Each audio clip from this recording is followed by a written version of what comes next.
시청자 여러분 안녕하십니까? 용감한 토크쇼 직설 원일입니다. 위태위태하다고 했던 광주형 일자리가 결국 막판 문턱을 못 넘고 비틀대고 있습니다. 35만 대 생산대까지 임단협 유예, 이 쟁점을 놓고 노동계와 현대차의 간극이 워낙 큽니다. 문재인 정부 일자리 창출의 첫 상생 모델인데 노동계 반발이 이처럼 거세다면 현대차 완성차 공장 지어서 일자리 한번 만들어보자. 이 기본 구상 자체가 흔들리고 있는 겁니다. 걸림돌이 뭔지 꼼꼼히 따져볼 필요가 생겼습니다. 여기 하나 더. 홍남기 경제부총리 후보자 국회 검증, 인사청문회 보고서 채택이 불발됐습니다. 오늘 직설이 함께 다뤄보도록 하겠습니다.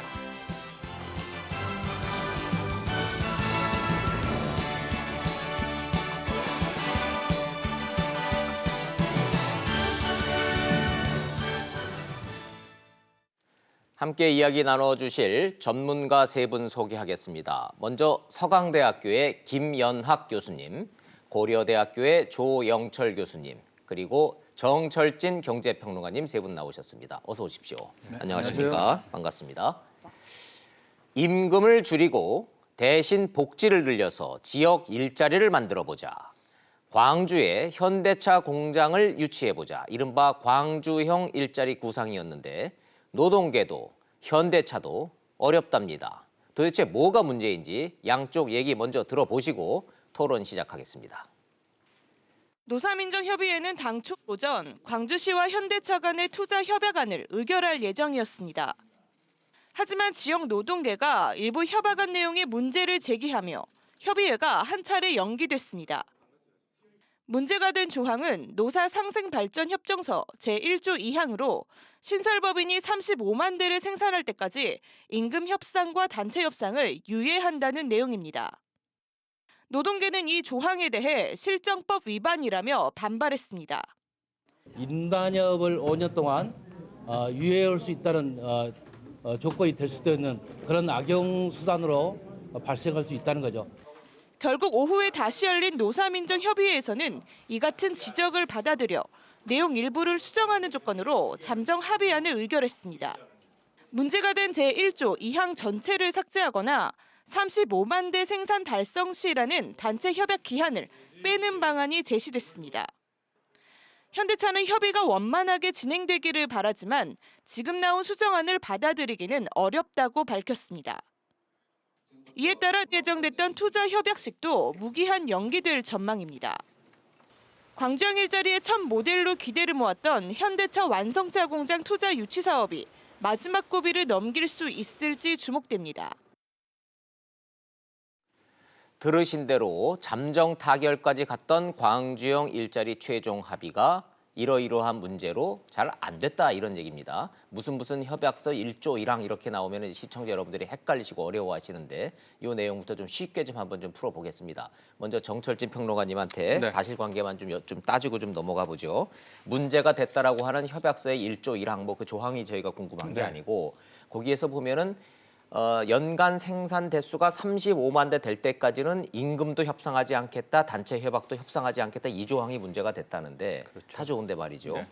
이 35만 대의 의미가 뭐예요? 생산 대수 35만 대. 이게 뭐가 의미가 있으니까 여기다 명기가 됐겠죠? 일단 사측 현대차 입장에서는 이 35만 대의 기준이 이제 본격적으로 안정화되는 단계다. 경영 안정화. 경영 안정화가 되고 35만 대는 생산을 해내야 이 공장을 가동할 만한 경영적 의미가 있다 이렇게 보는 건가요? 그렇죠. 향후 비전에 있어서도 35만 대가 일단 궤도에 올라가면 그 정도일 때는 그 다음에 뭐 급격하게 줄어든 뭐 이런 사례는 없으니까 아하. 저 때까지는 일단은 임금과 단체 협약, 임단협을 안 하고 노동자 측에서는 좀 감내를 하고 가자. 주는 대로 받아라. 네. 그러나 이제 기간 5년간이었었고요. 35만 대만 돌파를 한다면 그 빠른 시일 내에라도 얼마든지 다시 기존의 현대차 노조처럼 임단협도 하고 뭐 임금도 협상도 하고 그럴 텐데 저 때까지만은 좀 유예를 해달라라는 조항이었습니다. 실은 저게 당초에는 없었었고 당초에는 아예 임단협이 없는 노동자를 하려고 했었는데 그게 말이 안 되잖아요. 왜냐하면 근로기준법에 있는 것들을 포기를 한다기 때문에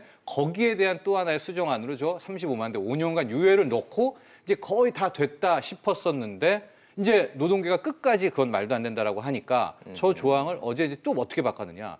지속 경영 가능하다고 하면 지속 예, 경영 노사 간의 가능하다. 상호 뭐 신뢰 뭐 협의를 통하여 가지고 유예할 수 있다라고 하니까 예. 이번에는 이제 사측에서 아니다. 아예 조항을 빼든지 다시 35만 대 맞아. 5년간을 넣어달라고 이제 보이콧을 하게 되면서 이제 여기에 현재까지는 파국 아닌 파국의 국면으로 그러네요. 일반 국민들 입장에서 봤을 때는 생산 대수 35만 대라는 게 도대체 뭘 의미하는지 좀 헷갈리실 것 같아서 요 얘기를 좀 하고 있습니다.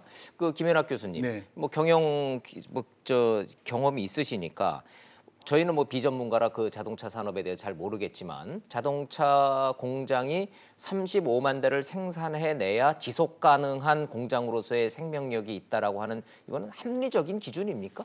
그럼 보는 관점에서 따라 다를 텐데요. 예. 아까 우리 정평론가 이야기하신 대로 원래는 임단협 자체를 두지 않는 공장이었습니다. 그러니까 문제는 이제 임금이거든요.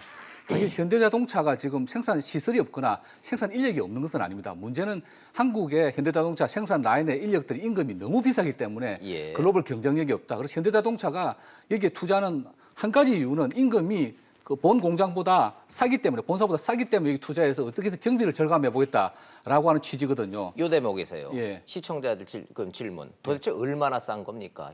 기존의 현대차 노조의 기본 평균 임금하고 네.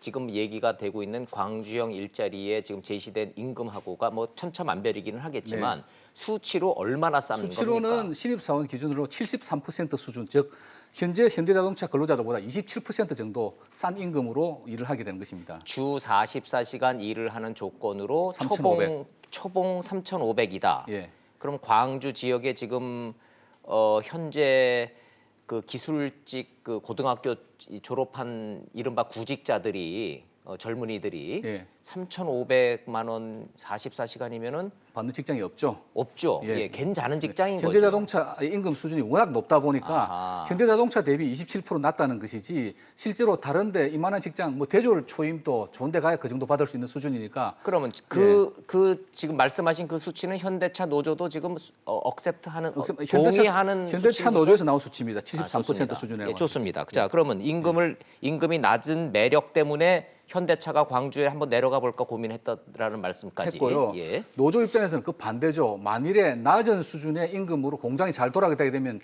자기들이 지금까지 굉장히 높은 수준 임금을 받고 있다. 그래서 임금을 좀 낮추게 되는 임금을 좀 하향 평준화 시켜야 된다. 압박을 받게 되지 않습니까? 그럼 결국은 장기적으로는 네. 내 임금이 깎일 거다. 깎일 수밖에 없다라고 보기 때문에 반대를 하는 것이고. 그래서 여기서 우리 한번 봐야 될 게 이 회사의 모델이 독일의 그 아우토 5천 프로젝트라고 하는 그렇죠. 폭스바겐. 예, 폭스바겐 아우토 예. 5천 프로젝트인데 그게 이제 아우토 5천 프로젝트라고 하는 것이 5천 유로, 예. 5천 마르크 당시에 5천 마르크. 예, 예. 그 당시에는 유로 예, 없었으니까. 이제 그게 한 2,500유로 정도 됩니다. 한 예. 300만 원 정도. 예. 그리고 5천 명의 일자리를 만들겠다. 네. 그래서 당시 폭스바겐의 그 노사 대표하고 당시 독일의 슈레더 총리까지 나서서 노사정 합의로 만들어낸 공장이 아우토 5천인데 근데 그러면 독일의 경우에는 임금 격차가 얼마였습니까? 독일의 경우는 80%. 80%. 예, 그러니까 당시 그렇게 독일도 마찬가지로 우리나라처럼 자동차 생산 공장 임금 수준이 상당히 높았었습니다. 예. 그래서 그러다 보니까 독일 폭스바겐 임금비 부담이 컸던 차에 그러면 80% 정도로 해서 공장을 한번 만들어 보면 어떨까라고 해서 만든 것이고요. 그렇다면 우리 국민 입장에서는 결과적으로 독일의 경우에는 임금이 상향 평준이 됐습니까? 하향 평준이 됐습니까? 상향 평준에서 그래서 이제 지금 문제가 되는 거예요. 아. 뭐냐면 그 5천 마르크라고 하는 것도 사실 또 다른 공장에 비하면 산 임금은 아니었습니다. 평균 수준 예, 이상인데 예. 그 폭스바겐 기준으로서는 한 20%산 수준이었고 그런데 이 회사의 경우에는 임단협이 있었습니다. 그래서 99년부터 논의가 돼서 2002년부터 2009년까지 가동이 됐었는데 네. 사실은 자동차는 투란이라고 하는 미니밴이 엄청나게 히트를 쳐서 경영은 잘 됐습니다. 네. 그러다 보니까 이제 임단협이 있었고 해마다 임금이 상승이 되고 또 2006년에는 뭐 파업도 한번 하고 했는데요. 예. 그러다 보니까 2009년경에는 폭스바겐 본사하고 이쪽하고 임금 수준이 거의 같아진 거예요. 그러면 네. 이거를 별도로 자회사를 둘 필요가 네. 없다라고 해서 이제 통합을 하게 됐는데. 그냥 이 M&L 해버렸군요. 예. 그 근데 뒤에. 이제 지금 현대자동차 입장에서 보면 아니 그러면 임단협을 하게 되면 해마다 임금 올려달라고 그래가지고 본사 수준을 맞춰서 이렇게 하게 되는데 그러면 우리 울산에도 지금 공장이 많이 비어 있고 노동자들도 지금 뭐 쉬고 있는 근로자들 많은데 굳이 몇 년 뒤에 다시 본사 수준을 올릴 거면은 공장을 왜 만드느냐. 그래서 임단협은 최소한 5년간은 그러면은 임금 메리트를 가져야 되지 않느냐라고 하는 것이고 그 정반대 논리로 노조에서는 이렇게 하면 결국은 자기들 일자리 뺏기고 또 논리적으로 적은 임금으로 취업이 가능한데 니네들 많이 받고 있느냐라고 비판을 받을 수 있으니까 서로 이제 반대를 하고 있는 것입니다. 예, 중간 정리 좀 하면서 시청자 여러분한테 이게 수치가 나오기 때문에 좀 설명이 필요해서 좀 정리 좀 하고 가겠습니다. 35만 대까지 그게 한 대충 한 이제 5년간 정도는 임단협 교섭을 아예 하지 말자. 기존 임금의 73% 수준으로 특혜를 주고 일단 공장을 유치를 하자. 그러면 10,000명 이상의 일자리가 생긴다. 이렇게 해서 선순환 구조로 가자라고 하는 구도였는데 현대차 노조와 지금 노동계 입장에서는 실정법 위반이다. 임금 하향 평준화 결국 될 우려가 있다. 우리는 이거 못 받겠다. 여기까지 돼서 지금 잘 안 되고 있다까지 정리가 됐습니다. 조영철 교수님, 그렇다면 이게 독일의 경우하고 지금 우리 현재 상황을 보면은 우리는 미래에 벌어질 일을 가지고 지금 우리는 서로 양쪽이 걱정을 하면서 타협을 못 하고 있다라고 들리는데 그럼 미래에 대한 이 걱정 때문에 지금 현재 이 협상을 깨야 됩니까? 지경인가요 지금? 이게 깨지면은 이제 한국 경제가 지금 고용 상황이 지금 좋지 않지 않습니까? 네네. 그리고 사실은 이제 이 아이디어를 맨 처음에 이제 제기한 것이 이제 광주시가 이걸 예, 제기를 예. 한 거거든요. 근데 광주시 상황이 어떤 상황이냐면 광주 지금 지역 일자리 상황이 제일 굉장히 안 안 좋다는 좋죠. 얘기죠. 그렇죠. 어느 정도 안 네. 좋습니까? 그러니까 지금 전체적으로 GRDP 지역 내 그 총생산이 있죠. 예. 이게 지금 광주가 전체 지역에 비해서 한 70% 정도밖에 안 돼요. 그러니까 다른 일인당 지자체에 GRDP가 비해서? 한 2,200만 원 정도여서 그러니까 안 좋은 편이죠. 거기다 더 문제가 되는 게 뭐냐면 1년에 광주시에서 인구가 유출되는 게 한 8,000명 정도 되는데 이거의 한 66%가 다 20대, 30대 젊은이들이 바깥으로 나가는 겁니다. 그럼 그러니까 결국 저출산의 문제가 아니라 기존의 20대, 30대 30대가 젊은 사람들이 일자리가 광주에는 없어서. 네. 도대체 먹고 살 게 없으니까 바깥으로 나간다는 얘기예요. 그렇죠. 인구 유출이 심해진다는 얘기예요. 그러니까 저출산의 이게 문제가 20대, 30대 핵심 인력이 계속 이렇게 유출된다는 것은 광주시 입장에서 예, 예. 이게 뭐 5년, 10년 계속되면 정말 심각해지는 거죠. 아, 그러니까 그렇군요. 일자리를 만드는 것이 광주시 입장에서 굉장히 심각해진 거고 그래서 광주시가 이제 나서서 내가 일대 주주가 되겠다. 아하, 내가 책임을 예. 지겠다. 그래서 이제 일자리 그래도 청년들이 갈 만한 한 3,500만 원 정도 되는 그런 일자리를 만들기 위해서 이 프로젝트를 이제 시작을 한 겁니다. 그럼 구조가 말이죠. 예. 광주시가 자체 예산을 590억인가를 투자를 한다며요. 예. 그럼 그 일대 주주라며요. 예. 그럼 현대자동차는 현대차 완성차 공장을 만들지만 거기 2대 주주밖에 안 된다는 그렇죠. 얘기군요. 2대 주주죠. 어허, 그러니까 예. 책임을 경영 책임을 사실은 광주시가 지는 거고요. 예. 위탁경을 맡기는 겁니다. 위탁 그러니까 경영을. 상대적으로 이제 그렇지만 현대차도 한 530억 정도의 고정자본을 투자를 하는 그렇죠. 거거든요. 예. 고정자본을 생산 설비 시설하는데 투자를 하고 나면 이제 현대차는 다시 빼올 수가 없는 거죠. 그러니까 그렇게 되니까 한 5년 정도는 예. 이 현재의 임금 협상한 이 임금이 유지가 돼야 그래야 경영에 의미가 있다. 의미가 있다. 예. 이제 고정자본 투자한 거를 자본을 회수할 수 있는 거고, 그러니까 현대차 입장에서는 적어도 이 협약을 맺은 거 70% 수준의 임금 협약, 예. 44시간 3,500만 원 이게 한 5년 정도만 유지가 된다면은 그렇다면은 투자할 가치가 있다, 경영적 가치가 있다라고 이제 판단을 네, 하고 있는 네. 거죠. 그러니까 이게 만약에 흔들린다면은 현대차 입장에서는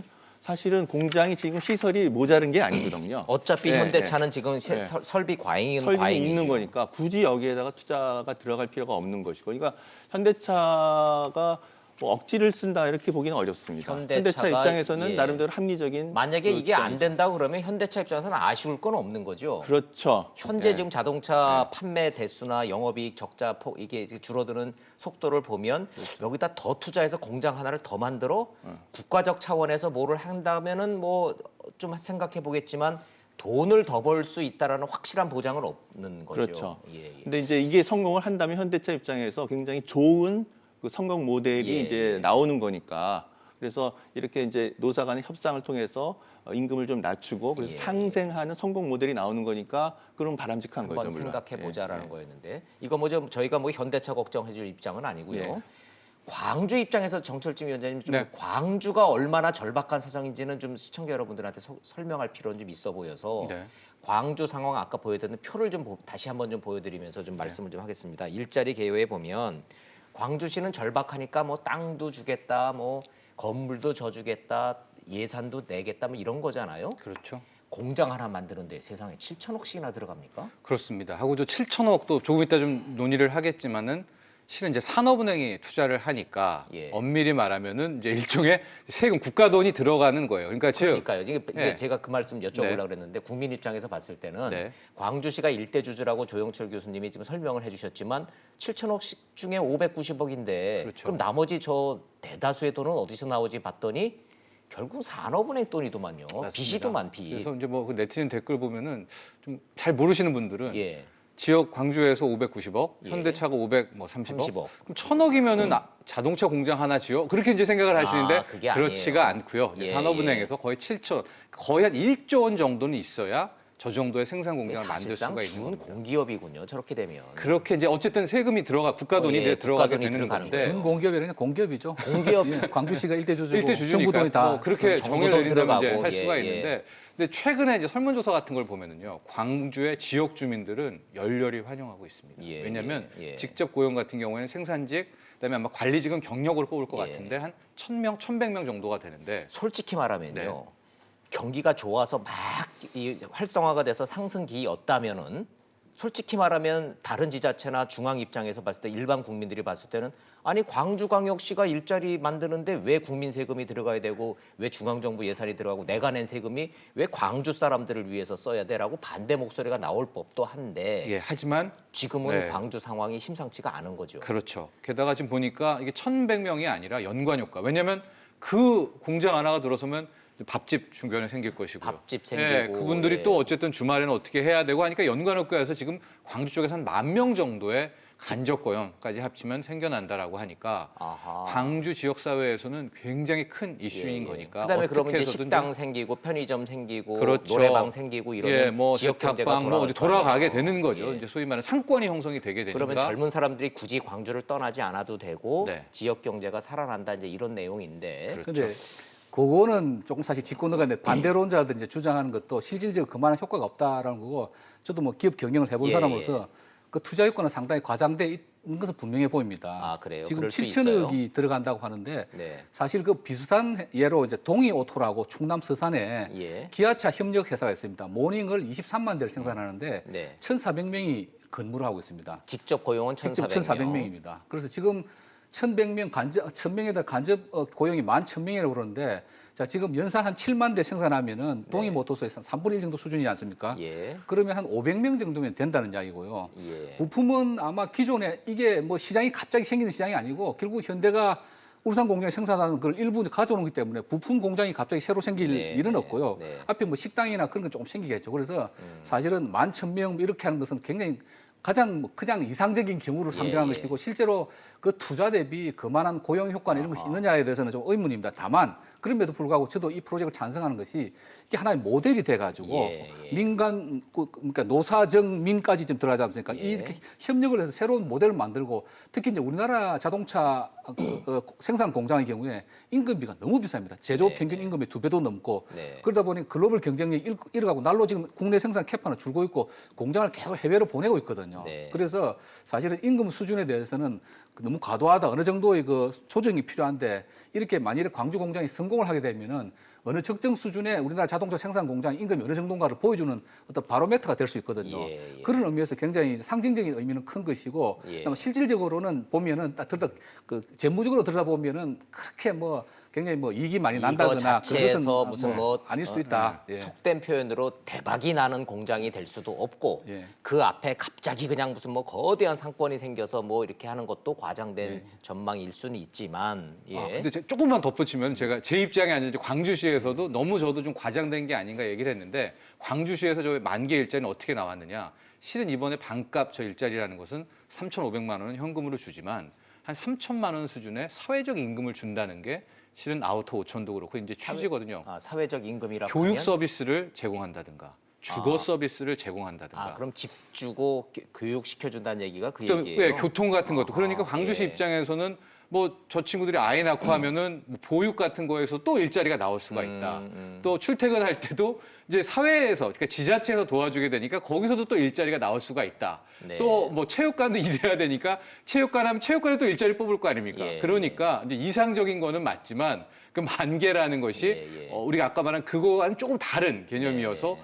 이제 광주시의 주장은 뭐 불가능한 것도 아니다라는 올림픽 열고 월드컵 열리면 간접 경제 효과 뭐 몇십조 뭐 이런 계산이 맞냐 틀리냐 이제 이런 논란처럼 돼가기 때문에 그게 이게 맞나 틀리냐를 지금 저희가 따지자는 게 아니고 어찌됐든 광주광역시 입장에서는 절박한 프로젝트인 것만은 분명하다라는 그렇게 정리를 좀 한번 좀 가보죠. 그런데 저희가 무턱대고 그렇다고 그럼 노동계는 지금 과도한 요구를 하고 있느냐를 좀 따져봐야 될 상황이기 때문에 조영철 교수님부터 좀 한번 좀 쟁점별로 좀 여쭤보죠.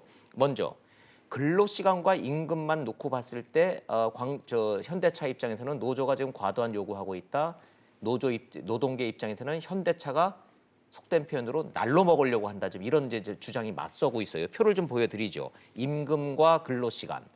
이게 하향 평준화라는 이 노조의 우려가 과도한 겁니까? 아니면 실질적으로 그럴 가능성이 있습니까?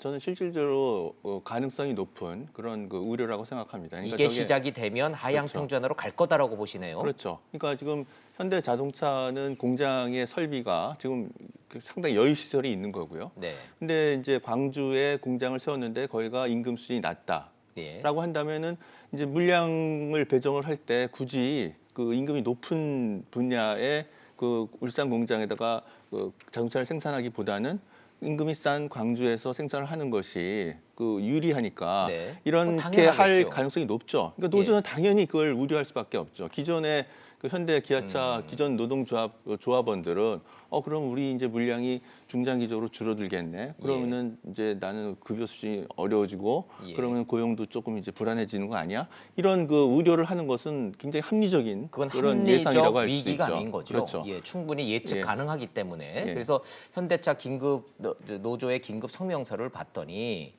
이게 지금 이 파업을 하는 게 불법임을 알면서도 파업을 하는 이유가 자동차 노조 이 시장 전체의 하향 평준화를 지금 우려한다 이런 내용이에요. 이 내용을 보면. 그렇죠.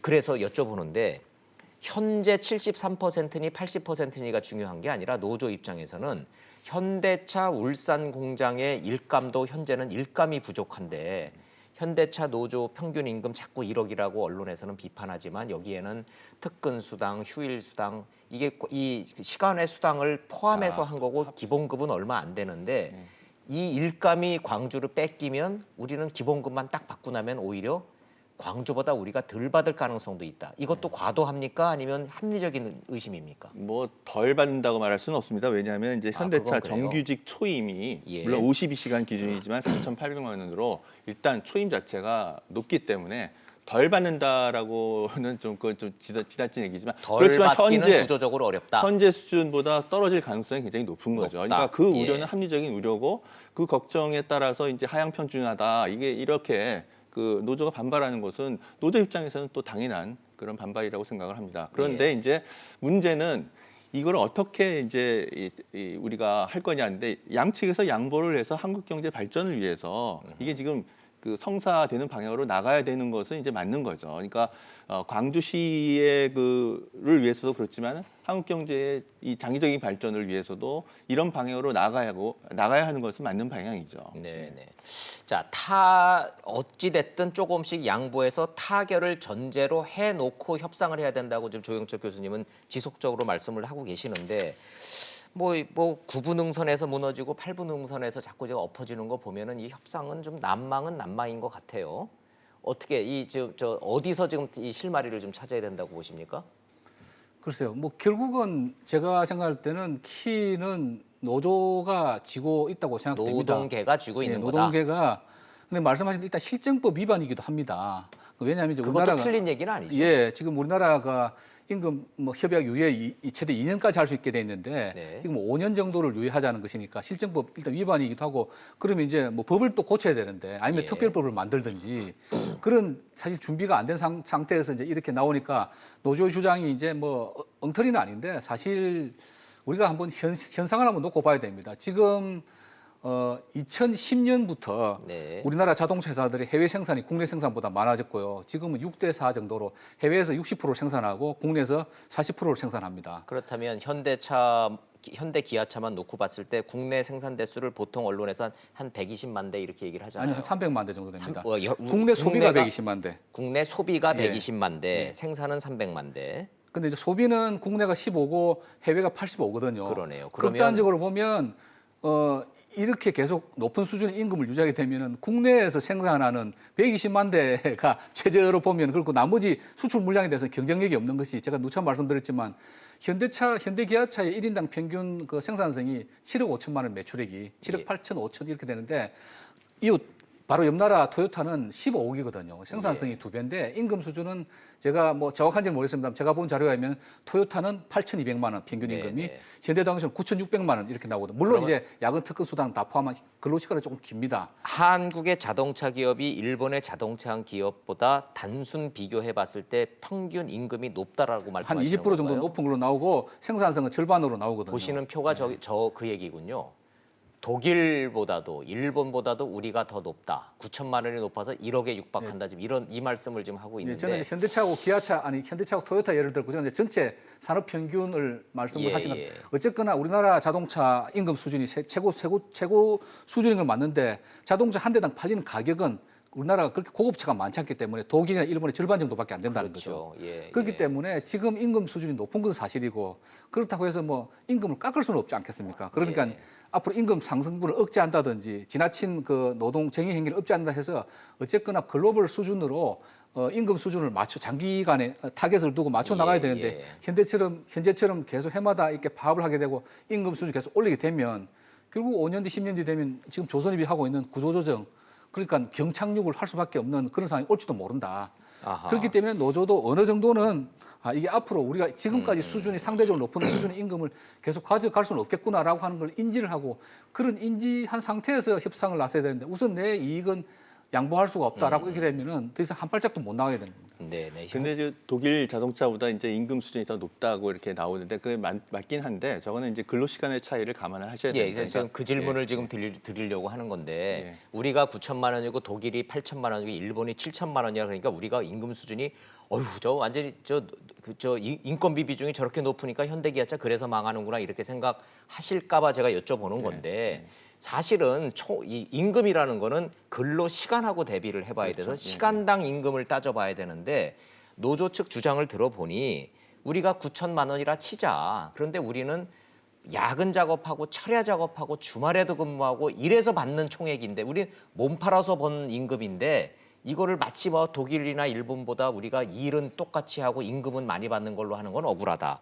이 주장도 틀린 주장은 아니죠. 그렇습니다. 그러니까 시간당 임금으로 따지면은 우리가 독일보다 낮고요. 예. 독일 같은 경우에는 지금 그 자동차 산업이라고 하더라도 한 34시간, 38시간, 40시간을 초과하지 않는 그런 범위 내에서 지금 이루어지는 거기 때문에 근데 우리는 뭐 52시간을 훨씬 그동안 초과해 왔던 거죠. 예. 그러니까 그거를 감안해서 이제 전체 임금 총액이 저렇게 이제 차이가 나는 겁니다. 네. 그러니까 현대자동차 노동조합 원들 입장에서는 초과 근무에 의해서 이제 높은 임금을 받고 있는 그 예. 성격이 크기 때문에 이제 물량이 줄고 그러면 초과 근무가 이제 줄게 되고 그런 임금이 굉장히 많이 하락하게 되는 거죠. 그렇죠. 이제 그걸 더 이제 우려를 하는 거죠. 그러나 어쨌든 현대차 입장에서는 한번 이제 투입하면은 되물릴 수 없는 매몰 비용의 성격이 있는 고정자본 투자를 하는 것이기 때문에 이것을 달성시키려면은 어쨌든 임금 자제가 한 2, 3년이 아니라 한 4, 5년 정도 지속된다라는 것이 보장이 돼야 됩니다. 그러니까 이 타협을 해야 되죠. 그러니까 지금 단체 협약이 2년마다 하도록 그렇게 돼 있어서 물론 노동법 위반 소지가 있으니까 명시적으로 5년 동안 단체 네, 협약하지 않는다. 이거는 이제 곤란하지만 노사 간에 그 물밑 교섭을 통해서 묵시적으로 우리가 한 5년 정도는 임금 자제를 좀 이 광주 지역에서는 하겠다라는 그런 합의가 형성되지 않고서는 사실은 이 프로젝트가 성공하기가 그게 어렵다. 그래서 이것을 어떻게 노사 간의 신뢰를 통해서 예. 법은 2년마다 협약을 하도록 돼 있지만은 4, 5년 정도 임금 자제를 하는 그런 그 신뢰를 어떻게 이 묵시적인 예. 협약 속에서 만들어내느냐 이게 굉장히 지금 관건인 것 예, 같습니다. 결국 노동계와 회사 측이 임금을 둘러싼 이 불신이 존재하고 있기 때문에 서로 믿지를 못하는 겁니다. 노동계 그렇죠. 입장에서는 아 이거 받아들이면은 지금 어려우니까 일단은 바꾸는 싶은데 이게 독이든 사과가 될 가능성이 있다라고 불신을 하고 있는 것이고 회사 측 입장에서는 지금 인건비 부담 때문에 지금 경쟁력을 잃어가고 있는데 똑같이 주고서는 우리 여기다 투자 못한다 이제 이 얘기까지 지금 하고 있습니다. 자 정평론가님 그런데 겉으로는 임금 때문에 싸우고 있고 그게 쟁점인 것 같지만 실제로 두려움의 공포의 근원을 이렇게 질문을 하다 보면은 노사 모두 일감이 줄어든다라는 그 부분을 공포스러워하고 있는 것 같아요. 그렇습니다. 저는 이제 생산량이 얘기를 했지만은요. 예. 제가 좀 주목하는 부분은 지금 노사 간의 타협도 중요하지만 나랏돈 7천억 원이 예. 산업은행에서 나간다고 하지만 그게 이제 나랏돈이거든요. 우리 세금이죠. 예, 그 세금에 대한 부분입니다. 그래서 저는 이 광주형 일자리가 좀 더 신중해도 좋다라고 생각이 드는데요. 우리가 그 전남 광주가 있지만 그쪽 옆에 영암이라고 있는데 거기에 포뮬러 1 경기장 만들고 F1. 예. 만들고 했었어요. 이거 그게 지금 아마 실투자비만 거의 뭐 2천억 가까이. 그거 1,500억 뭐 이상 엄청나게 뭐 들었는데 돈 벌기라 그랬는데 그거 만들어 놓고서는 기회비용까지 하면 지금 완전히 완전히 매몰 비용이 지금 돼버린. 있기는 있나요? 그거? 존재는 하고 있습니까? 있죠. 그만한 국내대회 가끔씩 열고 있어요. 국내 예, 대회를 예. 가끔 열긴 엽니까? 예, 그러니까 그 막대한 세금이 일단은 그렇게 완전히 부동화가 돼버린 거잖아요. 아, 근데 거기에 지금 문제는 돈은 묶였는데 어차피 그 회수는 못 하고 있군요. 예, 여기에 이제 1조를 투입을 합니다. 그리고 이제 2021년에 정말 내일 타협이 돼서 이제 네. 간 겁니다. 예. 그럼 이제 석유차 소형 SUV가 이제 10만 대가 생산이 되게 되는데 예. 2021년의 세상 우리 김연학 교수님도 계시지만 과연 석유차 소형 SUV가 경쟁력이 있는 세상일까? 지금 이미 당장 자율주행차 뭐 구글이든 애플이든 이미 뭐 유럽의 차들도 자동차 회사라고 안 합니다. 모빌티 서비스, 그러니까 그렇죠. 이미 다 서비스 회사로 가고 있거든요. 예. 그런 상황에서 만약에 21년이 떡하니 10만 대를 내놨는데 이 길이 아닌가 보네. 이게 이제 친환경차로 다 가버렸다라고 하면 또 피 같은 돈 1조 원은 그건 또 그냥 또 묶이는 거잖아요. 예, 아, 이건 너무 또 뭐 먼 미래에 대해서 걱정을 하느라고 지금 당장 굶어 죽는 게 생겼는데 그렇죠. 너무 이제 먼 그런 미래 주장 걱정 아니냐라는 때문이긴 주장도 하지만 있기는 그래서 있어요. 제가 더 신중할 필요가 있다는 거예요. 예, 이거를 예. 하지 말자 당장 뭐 업자는 게 아니라 그래서 이번에 주장 중에서도 민노총과 현대차 노조에서도 이제 저 부분을 굉장히 강조를 했었더라고요. 그래서 울산에서도 이미 10만 대가 나오는데 근데 구체적으로 좀 네. 한번 여쭤볼게요. 지금 소형 SUV라고 말씀을 하시는데 뭐 모델로만 따지면 뭐 코나 뭐 CUV라고 투싼 하는, 예. 이런 게 다 그런 거죠. 미로. 니로 미로. 이런 차들. 예. 그러니까 요즘 팔리는 차에 2대 중에 한 대는 그런 소형 SUV라며요. 그렇죠. 그나마 세단은 안 팔리니까. 그래도 그게 이제 시장 전체가 한 14만 대, 막 정말 우리 국민들이 많이 사도 15만 대 정도의 시장에 수상 드는데 뜻까지도 안 돼. 예. 서브 컴팩트라 가지고 제일 작은 경차 거. 레벨이니까 그래서 그러면 이야기하신 대로 니로 그 아까 그 코나 요런 그런 차들 정도 조그맣고 예, 예. 이쁜데 승용차만한데 그 SUV처럼 생긴 차들이요. 자 그런데 제가 그 여쭤보려고 합니다. 그게 국내에서 다 팔려봐야 14만 대 팔린다고요. 그렇죠. 근데 울산 현대공장에서 만들어내는 게 이미 10만 대라고요. 거기에다가 이제 이번에 한 7만 대까지 한다면 시장을 초과하게 되는 거죠. 그러면은 게다가 다른 회사들도 있고요. 그런 다른 경쟁 회사들도 있고 지금 저 수입차들도 지금 물밀듯이 지금 SUV 밀고 들어오고 있고 네. 그렇기 때문에 그러면은 현대차 노조 입장에서는 기존에 지금 울산에서 만들어내는 이 10만 대도 지금 안 팔려서 지금 재고로 남을 가능성이 있는데 여기다 또 그만한 물량을 광주에다 공장을 또 만들어? 그러면 이 일감은 나눠 갖게 돼? 그러면 내 임금은 줄어들게 되고 일은 하고 싶어도 근로 시간이 줄어들겠네. 이런 계산으로 가는군요. 그렇죠. 바로 그겁니다. 그러니까 그 자체로는 예. 위기가 아닐 수가 있지만 왜냐하면 과도하다. 지금 노조 특히 예, 주장하는 예. 게 과도한 우려라고 생각할 수 있겠지만 정말로 말씀하신 대로 21년에 이게 과잉 투자, 과잉 설비가 돼서 시장이 어려워진다면 뭘 깎아야 되겠습니까? 바로 이제 인건비와 구조조정이 임금을 들어가게 깎아야 되니까 노조는 전체 자동차 시장을 고려해본 결과 이게 단순한 우려가 아니라 급격하게 2021년부터 다가올 수 있는 현실화되는 우려구나라고 해서 지금 이제 강력 반발하게 되는 이제 그렇게 해석이 가능한 논리 거죠. 구조는 이제 뭐 시청자 여러분들이 충분히 좀 이해를 하실 것 같은데 그래서 현대차 노조 실제로 파업한답니까? 지금 돌입하고 있죠. 2교대니까 한 교대에서 2시간씩 부분 파업이거든요. 그러니까 일일 아하. 4시간씩 들어가고 있는 이제 그런 부분 상황인 거죠. 파업도 이거는 현대차 노조하고 직접 연관이 없는 거 가지고 파업을 하는 거니까 불법이죠. 법적으로는 불법 파업이죠. 불법 파업입니다. 그렇죠. 불법이죠. 불법을 무릅쓰고 한다고 예, 지금 노조가 본인들도 불법 알면서 지금 하겠다는 거죠. 그렇죠. 왜냐하면 엄밀히 말해서 현대차 노조사는 아니죠. 그렇죠. 이게 별도 법인이니까. 그렇죠. 네, 예. 그렇죠.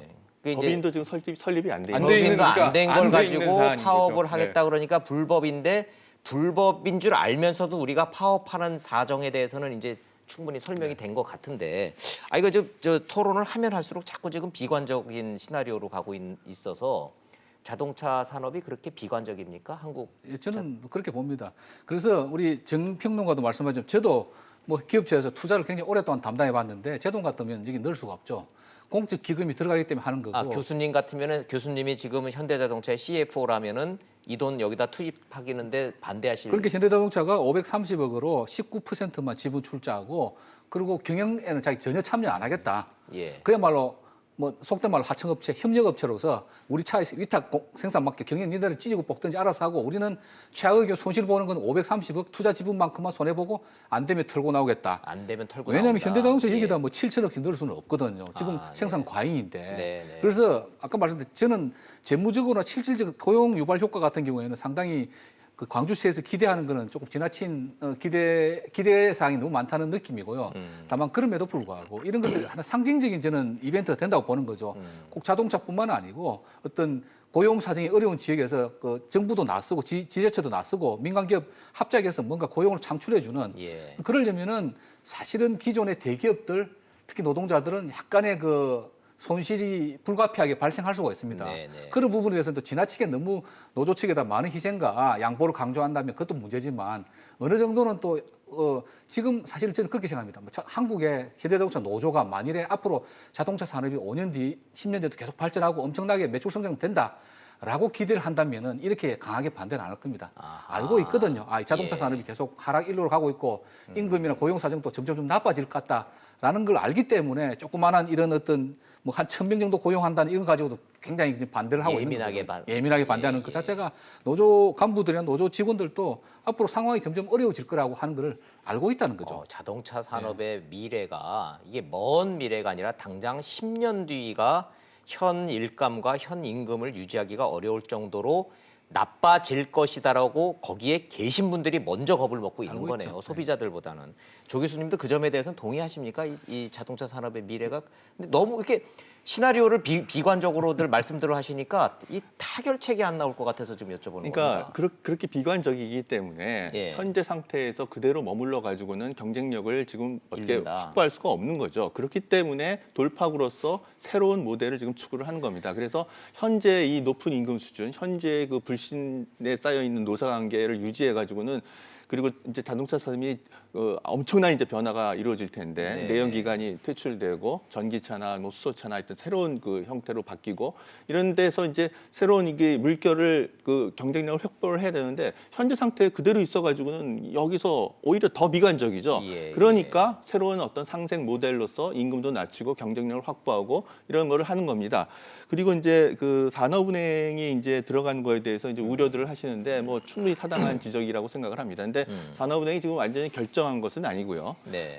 지금 이거를 이게 추진하는 타결 안 되면 산업은행이 움직일 수가 없죠. 당연하죠. 예. 그러니까 지금 이쪽에서 이 광주시나 이쪽에서 이제 추진하는 쪽에서 산업은행의 협조 이런 걸 통해서 이제 재원 확보가 가능하다라고 예, 이제 예. 이쪽에서 계획을 하는 거고요. 산업은행은 긍정적으로 검토를 하겠다는 그 정도의 입장이지 지금 뭐 구체적으로 산업은행이 들어가겠다는 얘기는 아닙니다. 그렇죠. 결정난 건 아닙니다. 그리고 산업은행이 투자로 들어갈 가능성은 없고요. 제가 볼 때 장기 대출. 로 갈 겁니다. 그래서 만약에 이게 실패를 하면은 이제 채권자로서 자금을 회수하려고 할 거고요. 그렇죠. 그리고 이제 그러면 주주들이 일단 유한 책임을 져야 되는 거기 때문에 이게 바로 국민의 세금이 들어가는 건 아니고요. 네. 또 산업은행의 기본적인 책무라고 하는 것이 민간은행처럼 수익성만 고려를 하라고 만드는 은행이 아니거든요. 그렇죠. 그러니까 예. 한국 경제 전체의 발전을 위해서 그리고 지역 경제의 발전을 위해서 그러니까 수익성은 다소 떨어진다고 하더라도 한국 경제 전체의 사회적 관점에서 고용을 증가시키고 GDP를 증가시키는 긍정적 역할을 한다면은 산업은행은 들어가서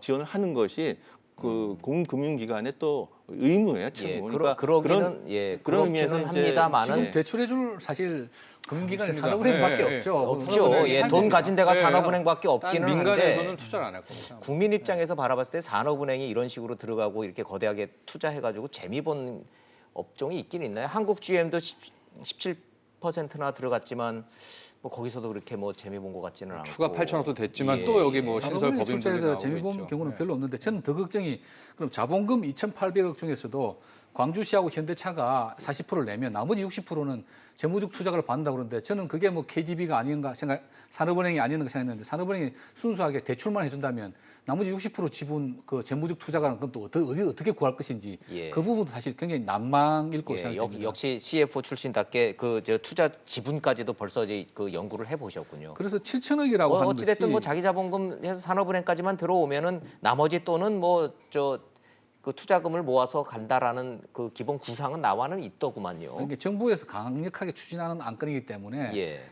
제가 생각할 때 뭐 어떻게든 돈은 모으긴 할 텐데 문제는 이제 한 7년 뭐 이렇게 해봤는데 나중에 뭐 적자가 많이 난다든지 그랬을 경우에 또 한 번 더 문제가 생길 수가 있는 것이죠. 나중에 네. 이게 뭐 장사가 도저히 안 돼서 자동차가 만들긴 만들었는데 팔리질 않아서 뭐 방법 없다 그러면 그거는 뭐 답이 안 나오는 거고요. 그래서 저는 투자금 7천억이 좀 과도한 수준이 아닌가 생각이 됩니다. 예, 예. 원래 뭐 캐파는 10만 대는 이런 한 7만 대 정도씩 생산한다고 하는데 7천억 정도라고 하는 사실 뭐 지금 우리가 여러분 다 동의하시는 바지만 현재 국내 자동차 생산 시설은 과잉이거든요. 그렇죠. 다른 자동차 공장의 시설을 사실 빌려서 쓸 수 있는데 예. 굳이 7천억을 들여서 새로 공장을 만들어서 7만 대씩 만든다고 하는 것이 국내 인형 생산 시설 100만 대가 넘습니다 지금.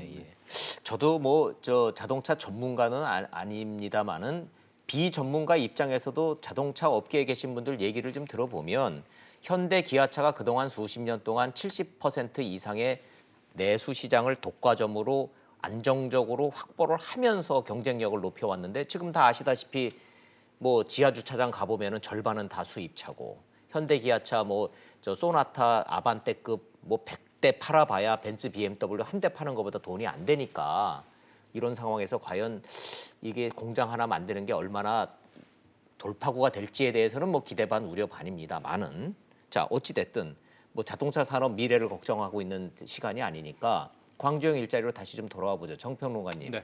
현재 가장 총대 메고 깃발 두고 앞서 나가신 분은 이용석 광주시장이시죠? 그렇습니다. 네. 대통령 밑에서 일자리 위원장도 하셨고 예. 이번에 가셔서 광주시장 당선되시고 정치적으로는 지금까지 승승장구 하시는데 네. 이거 너무 정치적으로 접근했다라는 지적도 좀 나와서 그렇죠. 좀 여쭤보는데 예. 근데 뭐 이용섭 시장의 진정성을 뭐 이 자리에서 논할 수는 없는 것이고요. 아니 예. 그 의심할 필요는 네. 없죠. 네. 이게 지금 광주를 위해서 얼마나 절박한 거에 대해서는 그렇죠. 제가 네. 여쭤보고 싶은 거는 문재인 정부가 이거에 대해서 정말로 이용섭 시장만큼 이 절박한 어떤 의지는 갖고 있는 겁니까? 그렇습니다. 아마 일자리라는 것이 현재 문재인 정부의 뭐 아젠다이기도 하고요. 일자리 예, 때문에. 일자리 때문에 어쨌거나 지금 고용을 높일 수 있는 길이 뚜렷하게 막혀 있습니다. 왜냐하면 민간 기업은 지금 거의 완전히 투자를 다 닫아버렸거든요. 네. 예, 그렇다고 해서 우리가 또 하나의 섹터였던 이제 공적 섹터에서 늘리기 위해서 이걸 좀 추진해 보자고 했었는데 네. 이게 생각만큼 해보니까 쉽지가 않은 문제입니다. 그렇죠. 공공 예. 일자리 늘리고 뭐 공공근로 늘려봐야 그거 다 질 나쁜 일자리뿐이니까. 게다가 또 공무원 정식을 채용한다면 공무원분들의 예. 이제 나중에 뭐 공무원 연금까지 계산하면 또 그 비용 뭐 이런 것들이 또 많이 있기 때문에 예. 이 가다가 그래서 생각한 게 그렇다면 노사 여기에 민 관까지 하면 4개 주체가 만드는 그런 형태의 새로운 일자리 창출이 없을까 하다가 이제 이용섭 시장이 그동안 많이 공부를 했다라고 해서 이 아우터 2000 같은 근데 이제 지금 광주 뭐 일자리를 시청자 내세운 여러분들 건데요. 보고 있지만 홍영표 민주당 원내대표가 이거 사실상 무산된 거다. 뭐 없었던 일이 된 거다. 다른 대안을 찾아보겠다. 이렇게 얘기 나올 정도 되면 네. 정부의 의지와는 상관없이 어찌 됐든 이게 뭔가 타협을 찾아가는 쪽보다는 무산되는 쪽으로 지금 가는 분위기입니다. 분위기는. 글쎄요, 지금 홍영표 그렇게 봐야 원내대표가 될까요? 좀 사실상 무산이라는 표현을 썼다면은 아마도 아니면 압박용일까요? 이건 그렇죠. 아직까지 저 진위는 봐야 될 것 같아요. 그동안에 추진한 게 있었고 문재인 대통령도 예. 이야기를 하셨고 뭐 했었었는데 당장 홍 대표가 와서 지금 뭐 사실상 무산이다라는 것은 하나의 이제 협상을 위한 제가 보기에는 아직까지는 진위는 좀 더 봐야 되겠지만 네, 여기가 네, 네. 파국은 아니라고는 보고는 있는데 이제 일각에서 제기되는 이제 분석 중에 하나 이것은 뭐 정설은 아니고요. 이건 청와대의 마음도 아닌데 실은 우리나라의 노동개혁의 문제가 항상 도마 위에 올랐잖아요. 네. 근데 굉장히 어려운 이제 그런 숙제 아니겠습니까? 그런데 우회적으로 만에 하나 이런 광주형 일자리라는 것이 나오게 된다면 이제 상대적으로 여기서 생산성에서 높게 나오면 과연 이제 시장들은 어떻게 예, 반영하냐? 예, 예.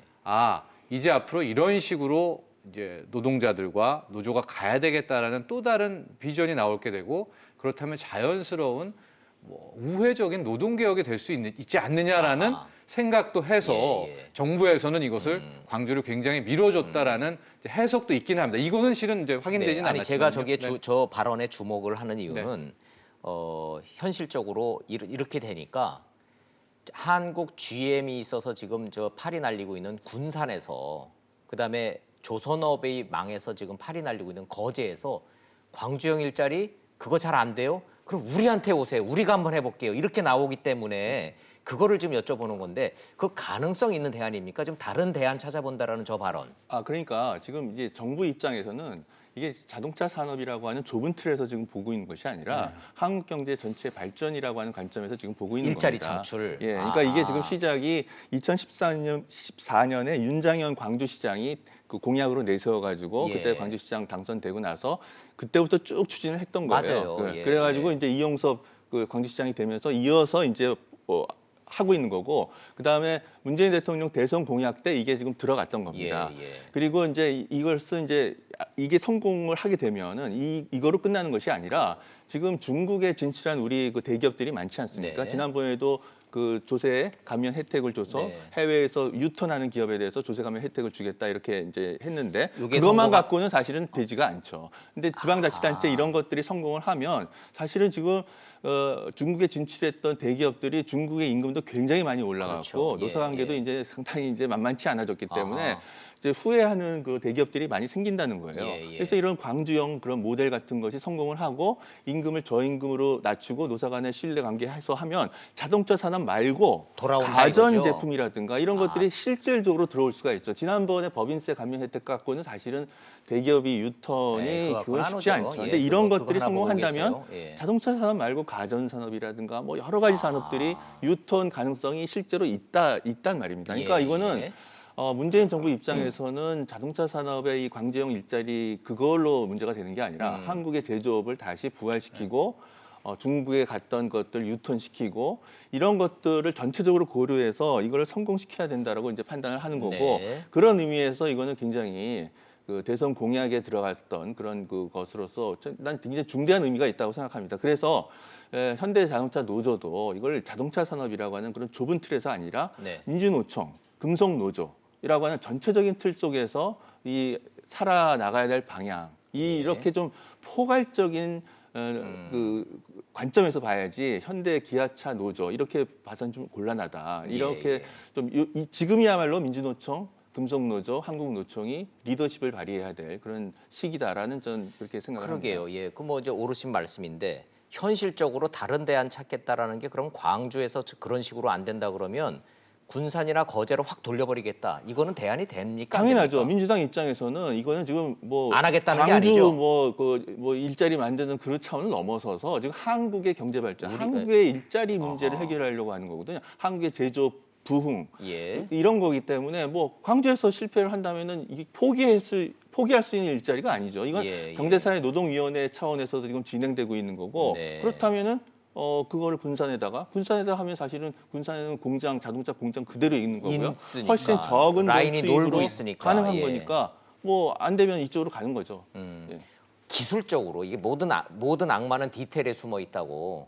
이게 디테일로 들어가면 말이 그렇지 군산이나 거제로 간다고 한번 생각을 해보시오. 그럼 디테일로 들어가면 안 되는 거 투성이니까 그 말이 안 됩니까? 쪽입니까? 아니면은 군산 라인 살아 있고 거제 거기다 인프라 깔려 있고 그 얘기 됩니까? 어느 쪽입니까? 얘기 되죠. 얘기 그러니까 돼요? 아까 제가 누차 말씀드렸지만 광주형 일자리 공장 자체는 제가 볼 때는 수익성이 없습니다. 7천억 들여서 연산 7만 대 만드는. 근데 우리 조 교수님 말씀하신 대로 굉장히 상징적인 의미가 있는 예, 겁니다. 예. 우리나라 어떤 노동시장의 개혁, 예. 크게 보면 다른 산업, 해외로 나갔던 산업까지 국내로 리쇼라고 이렇게 다시 재유치하는 그런 큰 그림을 보고 그래서 제가 이제 홍영표 원내대표가 뭐 아침에 이제 기사를 못 봤는데 저렇게 무산됐다고 하는 거는 제가 볼 때 압박용이고 광주에서 안 된다고 하는 것이 다른 데서 안 한다고는 아닌 것 같고요. 예. 예를 들어서 군산 같으면 지금 말씀들 나누고 있지만 바로 생산 라인이 지금 놀고 있는 연산 30만 대짜리 공장이 있습니다. 거기 일부만 예를 들어서 한국 GM에 임대료를 주고 거기다가 현대자동차 이 군산 뭐 이제 군산형 모델이 되겠죠.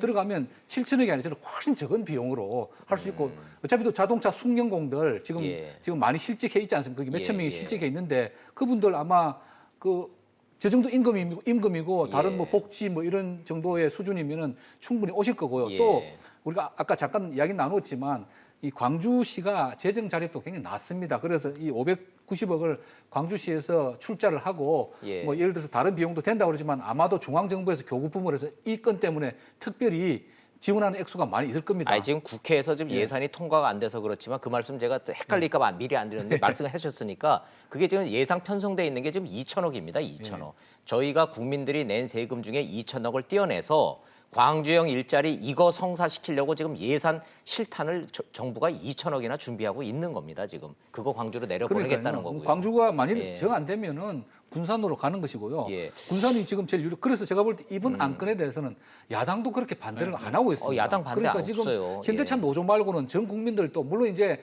이 사업의 실효성에 대해서 의문을 제기한 분들 가끔 있으세요. 저도 하지만, 뭐 그렇게 예. 생각하지만 그렇다 하더라도 아까 말씀드린 대로 해야 하는 당위성이 더 큰 것이고 예. 그렇다고 한다면은 제가 볼 때 현대차 노조가 그렇게 반대를 하면 뭐 군산에 가서 또 다른 조건으로 다시 한번 뭐 현대차 노조는 여전히도 반대를 하긴 하겠지만 아니면 정말 자동차 산업이 아니고 다른 산업에도 지금 국내가 경쟁력을 잃어가고 있고 일자리 줄여가고 있는 그런 것들에서 이렇게 정부가 혜택을 주면서 추진할 수 있는 것이고 이 문정부가 제가 볼 때 포기할 수 있는 안건이 저는 아니라고 생각합니다. 정부가 포기할 상황이 아니라 저기 군산 같은 경우에요. 제가 들리는 얘기를 들어봤더니 임금 73%요? 우리는 65%라도 하겠습니다라는 의견이 있다는데 실제로 그런 분위기입니까? 뭐 그런 분위기라고 일단 얘기가 나오고 있고요. 워낙 힘든 상황이니까. 예, 그럼에도 예. 불구하고 일단 광주에 올인하는 이유는 첫 번째 아젠다가 나왔었고 예. 또 지역 거점 도시라는 측면 때문에 일단은 이제 광주 일자리에 광주를, 최선을 다하는 것 같은데 말씀하신 것처럼 그 다음 대안도 아마 충분히 찾을 수가 있겠고요. 어차피 이제 두 분도 이야기를 꺼냈으니까 제가 앞선 얘기를 또 다시 하면 실은 이번에 그 이면이라고 전 말했지만 네. 문재인 정부의 빅픽처는 결국은 우회적인 이제 노동시장 개혁에 아마 노동개혁. 포석도 분명히 예. 있을 겁니다. 즉 문재인 정부는 실은 뭐 민노총과 이 노조가 실제 함께했던 뭐 그렇죠. 같은 예. 지지 세력이었잖아요. 제1우군인데 그렇기 때문에 스스로가 아마 노동시장 개혁이라는 걸 못할 거예요. 예. 굉장히 정치적인 부담이 있고 그래서 아마 이런 지역 일자리를 통해 가지고 일종의 노동 계층 간의 이제 이분화가 되는 형태가 예. 자연스럽게 나오는 거 아니겠습니까? 그러네요. 그래서 아마 정부 입장에선 이게 자동차 산업, 광주라는 한정된 것보다는 어쩌면 뭐 이면의 해석이긴 하지만 또 다른 제조, 네. 또 다른 지역에서의 뭐 큰 틀에서의 뭐 노동시장 개혁까지도 바라보는 하나의 수단으로 쓰지 않는가 뭐 이런 생각도 참 이런 전문가들 모시고 이런 그 경제 정책 문제에 대해서 토론을 하다 보면 참 오묘하다는 생각을 가끔 하는 것이 우리는 경제 얘기를 하고 있지만 돌고 돌아서는 결국은 정치라는 생각이 드는 게요. 옛날 생각납니다. 노무현 전 대통령이 대통령 못 해먹겠다, 힘들어서 못 해먹겠다라고 말씀하셨을 때가 화물연대라는 노동개혁에 부딪혔을 때 그랬습니다. 문재인 대통령도 지금 민주노총, 현대차 노조, 노동계의 반발을 어떻게 설득하고 어떤 타협안을 찾아가는지가 문재인 대통령도 대통령 하시기가 힘이 드신 건지 아니면 해볼 만한 건지에 대한 그 갈림길인데 잘 좀 됐으면 좋겠습니다.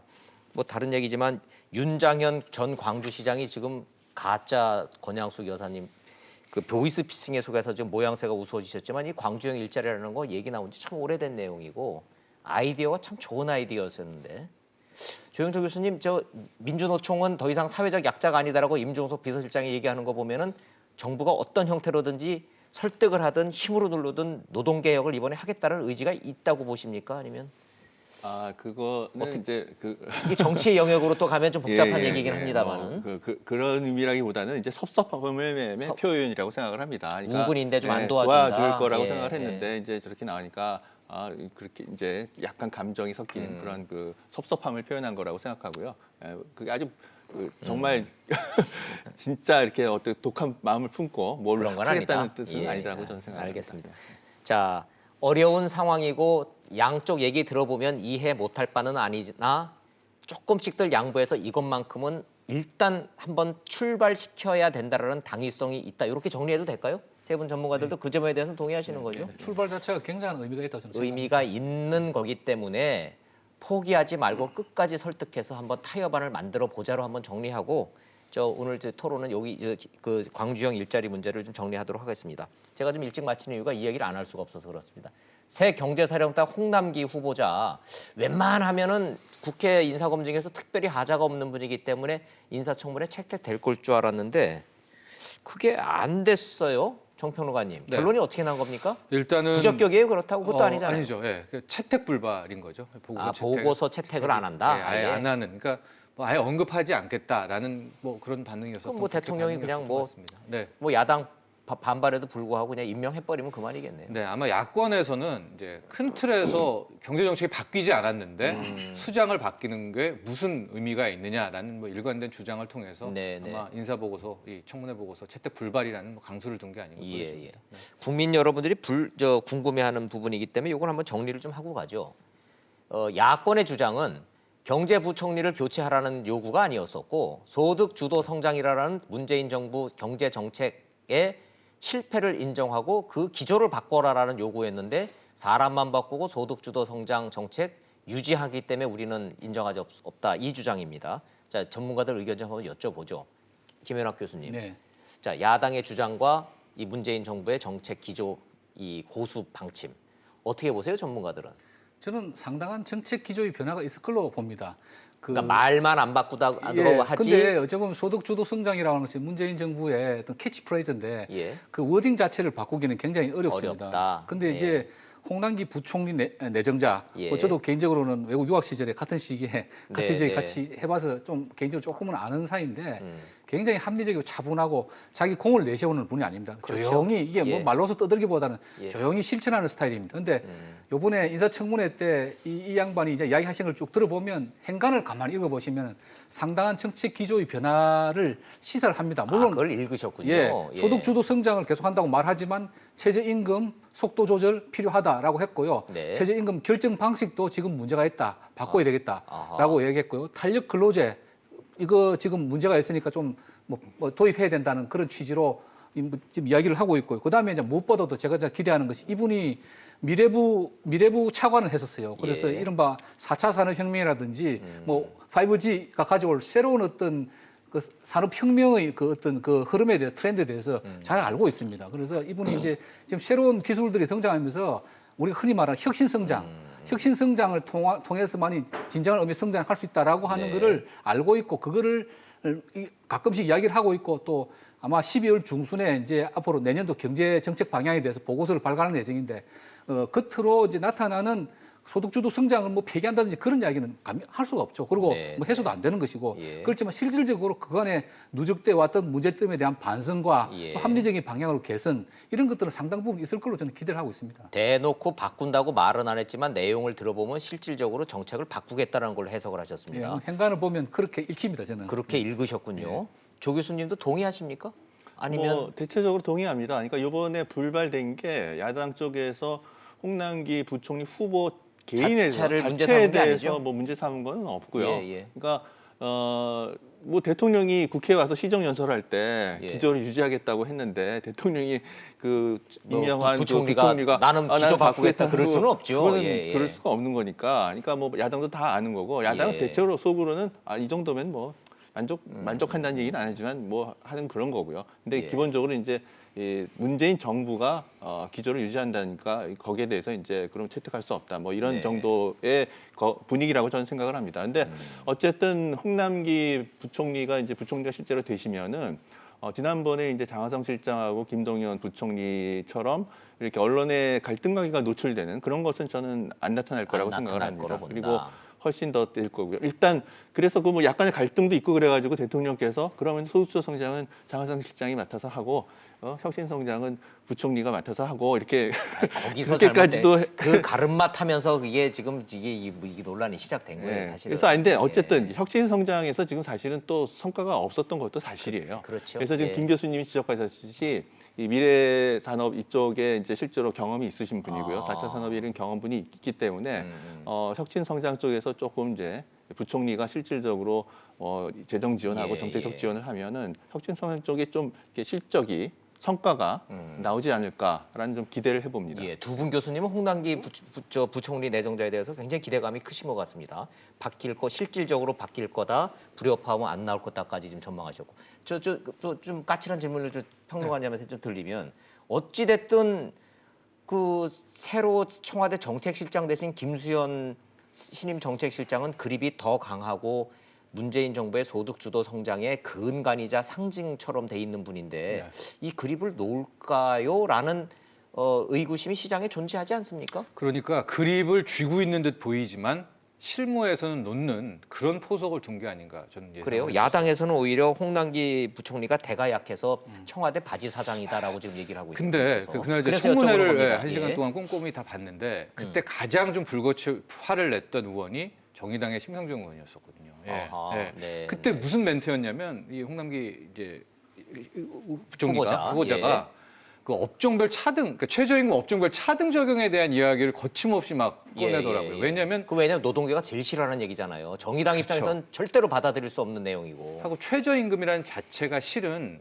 업종별 차등 적용이랑 있을 수가 없는 형용 모순이거든요. 그렇죠. 최저임금을 보장하는데 차등 업종별로 적용해? 쪼갠다. 근데 그럼 최저임금 왜 해? 이렇게 되는 그렇죠. 근데 거잖아요. 홍남기 후보자가 그걸 지금 살펴보고 있다라는 얘기를 청문회에서 소신 있게 의외로 얘기한다는 강하게 건 얘기했어요. 예, 굉장히 예, 강하게 얘기했습니다. 당시 장면을 보시면. 근데 그때 제가 뭘 읽었냐면 일단은 모양새로는 김수현 실장을 정책실장에 앉히고 이제 거기 임명을 하고 이제 홍남기 경제부총리를 두 개 오지만 방향 전환 아닌 방향 전환은 이미 이제 진행되고 있구나. 그런데 아마 정부 입장에서는 이제는 소득주도 성장에 실패했습니다. 혁신 성장으로 갑니다라는 말은 못할 거 아니에요. 네. 그리고 그대로 둔 채 김동연 부총리로 가게 되면 상징성이 있으니까 혁신 성장의 아이콘이라는 김동연 부총리는 정치적으로 좀 부담이 됐었겠고 네, 그렇다면 네. 이제 홍남기 경제부총리를 두고 서서히 방향 전환을 좀 하는 것이 아닌가. 네. 즉 그동안에 완전히 집중돼 있었던 소득주도 성장에서는 조금 힘을 빼면서 이제 또 다른 차원으로 가는 뭐 그런 제가 포석이었습니다. 기대를 좀 하는 것이 사실 지난번에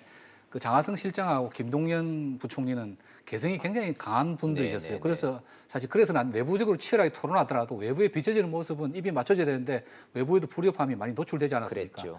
근데 뭐 김수현 실장은 아시는 대로 뭐 경제 전문가는 아닙니다. 부동산, 네, 네. 도시, 환경 이런 쪽 전문가시고 그렇죠. 그리고 경제 정책은 상당히 윤종원 수석에게 맡겨질 거로 생각되고 윤 수석하고 홍남기 부총리 내정자는 동갑입니다. 그렇죠. 60년대 동갑이고 행시 2년 선후배 사이고 예. 기재부에서 같이 컸습니다. 그래서 네, 서로 예. 굉장히 잘 너무 알고 잘 알죠. 친합니다. 예, 두 그래서 분이 잘 알죠. 아마 충분히 잘 조율된 정책이 나오지 지난번처럼 언론에 서로 싸우는 것처럼 비춰지는 적어도 청와대하고 기재부하고의 조율은 저는 문제가 없을 걸로 보고요. 네. 지금 제가 아까 한 행간을 읽었다 보는 게 이 양반이 미래산업에 대해서 이야기하고 규제 혁신에 대해서 많이 이야기를 합니다. 네. 그 최저임금. 예. 지금까지 사실은 금기 사항이었던 최저임금하고 규제 개혁에 대해서 이야기를 하고 있거든요. 아까 예. 지금까지 우리가 토론했던 노동개혁도 뭐 포함될 수 있는 것이고요. 그 부분에 대해서 굉장히 강한 소신이 있는데 원래 저도 이제 공무원 친구들 많지만 공무원들은요 밖으로 떠드는 공무원들보다 조용히 소리 소문 없이 예. 그런 공무원들이 일은 더 잘합니다. 아마 동의합니다. 그런, 예. 그래서 아마 발탁이 되지 않을까 예, 싶고요. 동의합니다. 괜히 100% 동의합니다. 밖으로 떠드는 예. 것보다 조용히 한번 뭐 지켜보십시다. 뭐 저는 기대를 하고 있습니다. 네. 자, 야당에서는 예스맨 청와대 바지 사장이라고 혹평을 했던 홍남기 경제부총리 내정자에 대해서 전문가들의 의견 들으셨고 그 판단 시청자 여러분들한테 맡기도록 하겠습니다. 오늘 말씀 잘 들었습니다. 김윤학 교수님, 조영철 교수님, 정청질 평론가님 감사합니다.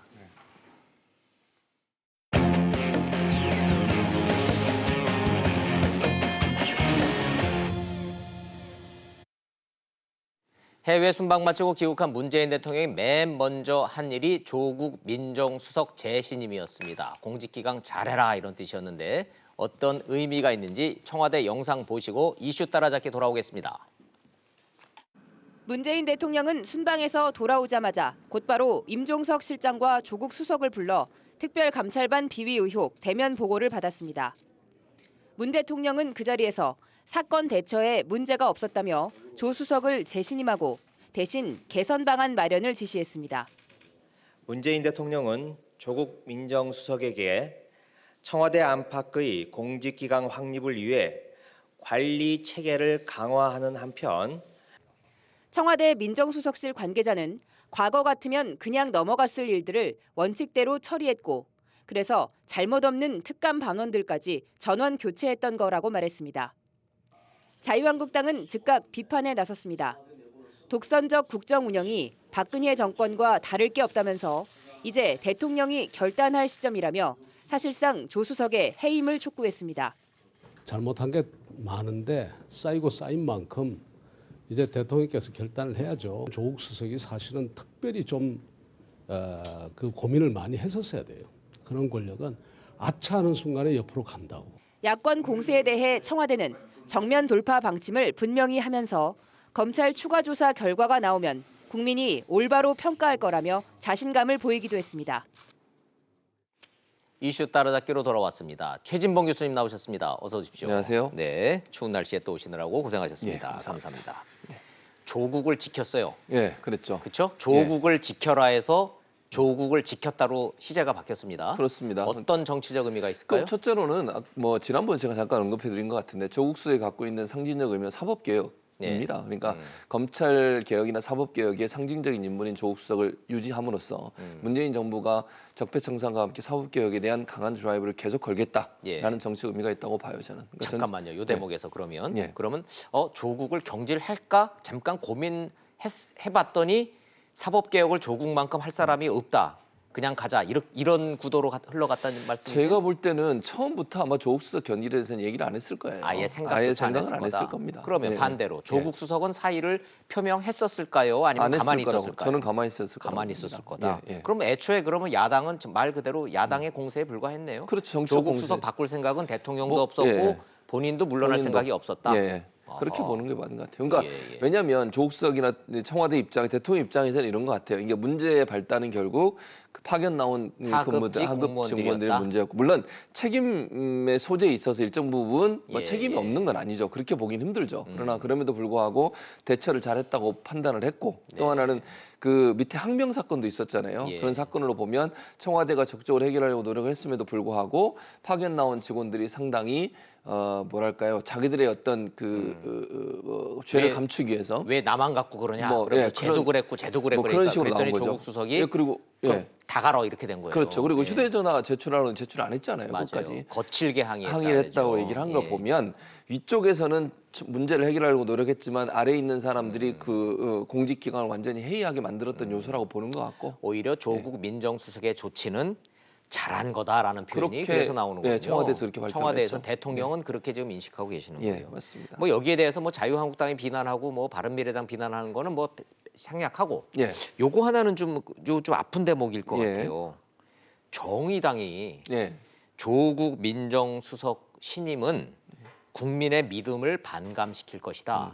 이 정의당이 마치 데스노트처럼 됐었는데 예, 그랬었죠. 정의당의 이 평가는 조국 민정수석도 아픈 대목이고 문재인 대통령도 부담스러운 대목이죠, 논평이죠. 당연히. 그럴 수밖에 없죠. 그러니까 정의당 입장에서는 이런 거죠. 사실은 물론 조국 수석이 예. 직접적으로 관련해 있거나 아니면 비리에 연관돼 있거나 그런 그건 상황은 아니지만 예. 그렇다 하더라도 민정수석의 공직기강이 해이된 책임은 어쨌든 민정수석이 지는 거니까 네. 그런 차원에서 본다면 정의당 입장에서는 그럼에도 불구하고, 그러니까 직접적으로 연관이 없음에도 불구하고 인적 쇄신을 하는 것이 어찌 보면 더 네.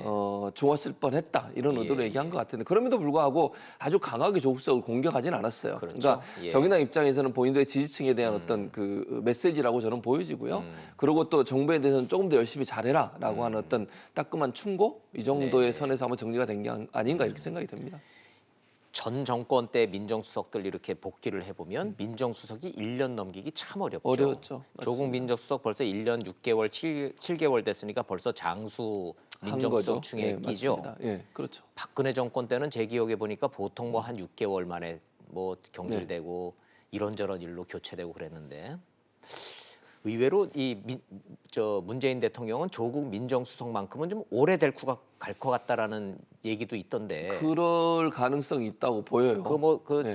굉장히 합리적인 전망이죠. 그렇죠. 그게 상징인처럼 돼버렸으니까. 인물. 예. 그러니까 지금 현재 남아 있는 분들 중에는 김상조 공정거래위원장하고 조국 수석이 예. 사실은 이제 개혁 적이나 적폐청산의 상징적 인물로 보여지잖아요. 개인적 하자도 없는 그렇죠. 편이고. 네. 그리고 예. 뭐 지금까지 무슨 다른 어떤 비리나 이런 게 연루되어 있는 것도 전혀 없는 것이고. 정치인도 아니고. 예. 예. 그러다 보니까 이제 사심없이 일할 수 있는 그런 이미지가 있고 또 민주 진영이나 진보 진영에서 이 두 사람이 갖고 있는 상징성이 있잖아요. 시민사회단체에서 오랫동안 활동을 했었고 예, 예. 항상 이제 그 강하게 뭐랄까요 문제점에 지적했던 그런 이미지를 갖고 있기 때문에 그 두 분이 이 적폐청산이나 아니면 개혁에 있어서 네. 가장 적임자다 하는 부분에 있어서는 공감대가 형성되고 있는 것 같습니다.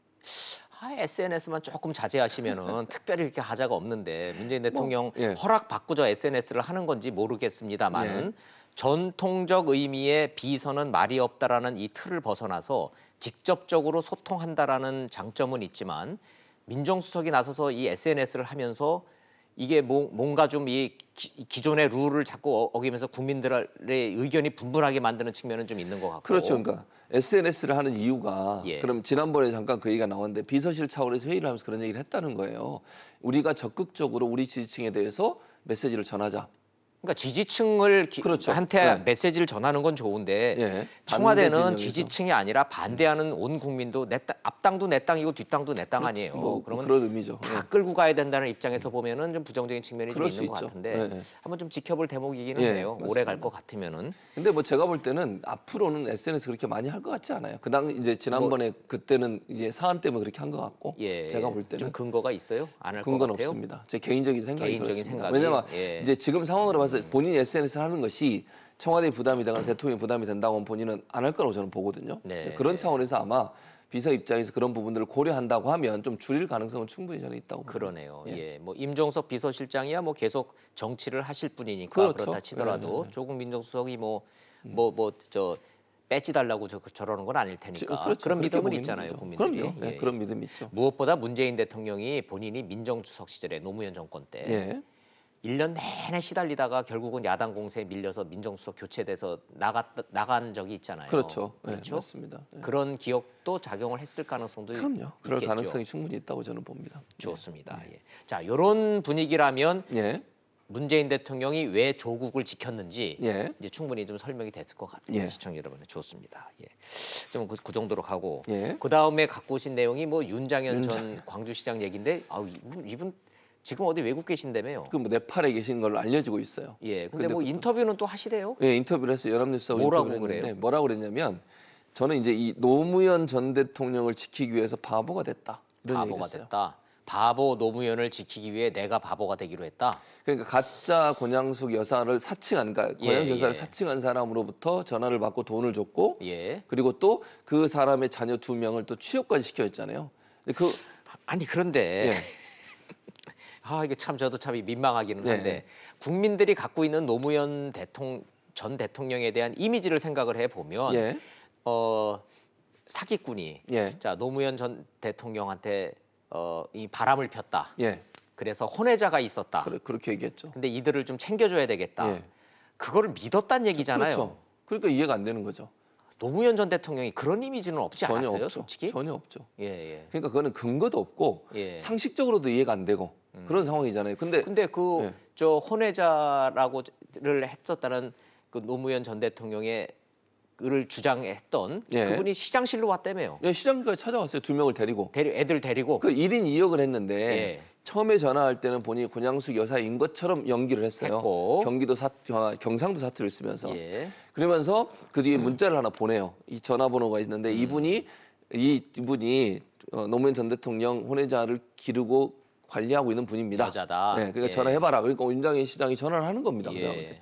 그래서 그 사람을 시장실로 불러서 만났는데 이 여성이 같은 여성이에요. 1인 2역을 한 거잖아요. 1인 2역을 하고 네. 보이스피싱을 한 그 여인이 여인이 그 실제. 노무현 전 대통령의 내연녀 신용까지 하면서 얘들이 혼외자들입니다. 그래서 애들까지 데리고 왔어요. 간 거예요. 아이고. 그러니까 그때는 또 전라도 사투리를 써요. 경상도 사투리 썼다, 전라도 사투리 썼다 이러면서 애들을 데리고 왔는데 그 애들은 자기 진짜 아이들이에요. 진짜 애들이고. 그 두 아이를 데리고 혹시 가서 그 여인은 배우 출신입니까? 배우 출신이 아니고 휴대전화 판매업을 했던 판매업을 사람이에요. 하셨던 근데 분이고. 그래서 연기도 제가 볼 때는 별로 잘하지 않았을 거예요. 예, 예. 그 이유가 뭐냐면 예. 윤장희 시장한테만 전 시장한테만 전화한 게 아니에요. 이 사람이 김정숙 여사를 또 흉내를 내 가지고 광주 전남 지역에 다른 정치 관계된 사람들한테 전화를 했어요. 4명이. 문재인 대통령 영부인 김정숙 여사 또 흉내를 내면서 또 돈 빌려달라고. 그랬는데 그 사람들 한 명도 속아 넘어가지 않고 그 예, 사람들이 경찰에 신고해서 이 사람이 덜미가 잡힌 거예요. 예. 그러니까 윤장희 시장이 얘기하는 것처럼 뭐 노무현을 지키기 위해서 바보가 됐다 이런 얘기는 저는 실제적으로는 신뢰하지 않습니다. 또 하나 근거를 한번 대볼까요? 네. 윤장현 전 시장이 광주시장 될 때 예. 그때 이제 이번 말고 그전 광주 지방자치단체 선거 때잖아요. 네. 선거 바로 앞두고 안철수가 인도했던 뭐 새정치연합이었죠. 예. 그분이 가지고 있었던 네. 민주당이 통합을 해요. 맞아요. 잘 아시는 거죠. 맞아요. 그러면서 공동대표합니다. 네. 그 공동대표한 이후에 지방자치단체의 후보들을 공천을 하는데 윤장희 시장이 바로 안철수 측근으로 공천을 받아요. 전략 공천을 광주에. 네. 그러니까 그 당시에는 노무현 전 대통령과 친분이 있었다 이렇게 보기가 힘들어요. 그리고 제가 볼 때는 안철수 이제 그 전 대표죠. 안철수 전 대표의 측근으로 분류되는 분이기 때문에 이분이 지금 이렇게 노무현 전 대통령을 지킨다 이런 표현을 쓰는 것이 네. 사실 노무현 전 대통령을 따르는 분들은 최근에 이제 제가 오면서 적절치 않다라는 댓글 말씀이시고. 읽고 이래봤더니 막 엄청나게 비난을 하고 있더라고요. 근데 왜? 거기까지 해야 돼요. 네. 왜냐하면 그게 이제 정치적인 어떤 다른 계산 때문에 이제 그렇다 그러면 이게 이제 우리가 또 법적인 그렇죠. 소지가 예, 있으니까 그런 문제가 되고. 본인은 인간 노무현, 바보 노무현을 지키기 위해서 내가 그렇게 바보가 주장을 하고 되기라고 있죠. 주장을 하고 있지만 꼭 그렇게 액면 그대로 해석하기는 받아들이기는 어렵다라는 힘들다. 예, 것까지만 그렇죠. 그렇게 좀 예. 해보시죠. 예. 요거 내 검찰에서 보이스 피의자. 피싱에 당한 피해자에서 피의자로. 피의자로 동시에 예. 조사를 받게 됐죠. 그렇죠. 예, 그러니까 전환을 했어요. 피해자에서 피의자로. 전환이 됐군요. 네. 두 법적 이거 자격을 다 갖고 있네요. 보이스피싱 그 피해를 돈 당한 건 대출 받아서 맞죠. 돈 준 네, 거는 네, 피해자고 그리고 또 피의자도 속아 되고. 가지고 그거 취업시킨 거는 피의자가 그러니까 되는 거고. 그러니까 직권을 남용해서 취업을 예. 시켰잖아요. 그게 첫 번째 피의자고요. 두 번째는 지금 검찰이 뭐도 의심을 갖고 있냐면 네. 공직선거법 위반도 의심을 하고 있는 상황이에요. 그러니까 예. 돈을 건네진 이유가 선거에 공천을 받기 위한 이유가 아니겠느냐 하는 그런 의심도 함께 갖고 지금 조사를 하고 있어요. 에이.